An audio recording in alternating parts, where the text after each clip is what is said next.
বন্ধুরা, আজকে আমি আপনাদেরকে একটি মজার গল্প বলবো। তো একটা গরিব পরিবার ছিল, একজন লোক এবং তার স্ত্রী। তারা একদিন ঢাকা শহরে গেল।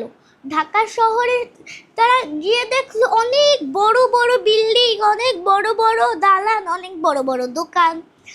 তখন তারা একটা অটোতে করে যাচ্ছিল। তখন হঠাৎ করে সেই অটোটা একটা বিএমডব্লিউ গাড়ির সাথে ধাক্কা খেয়ে সেই বিএমডব্লিউ গাড়িতে একটা স্ক্র্যাচ পড়ে গেল। তারপর সেই বিএমডব্লিউ থেকে 4জন গুন্ডা এসে বের হয়ে বলল, দেখ তুই কি করেছিস, আমাদের এত দামি গাড়িটাকে তুই নষ্ট করেছিস, এখন এই গাড়ির টাকা কি তুই দিবি? পরে গিয়ে সেই লোকটা বলল, আপনারা গ্যাঞ্জাম করতে চাইলে করেন, কিন্তু এটা আমি কখনোই মানবো না, কারণ আপনারা 4জন, আমি একা, আমি কিভাবে পারবো আপনাদের সাথে, এটা আমি কখনোই মেনে নিতে পারবো না, সমান সমান হতে হবে। পরে গিয়ে সেই গুন্ডাদের মধ্যে যে লিডার ছিল সে বলল, এই তোরা 2জন ওই লোকের কাছে যা।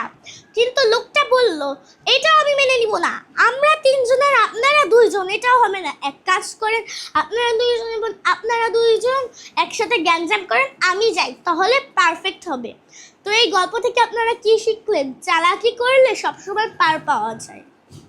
আল্লাহ হাফেজ। আর যদি ভিডিওটা ভালো লাগে অবশ্যই সাবস্ক্রাইব করবেন চ্যানেলটাকে এবং ভিডিওটাকে লাইক করবেন। আল্লাহ হাফেজ।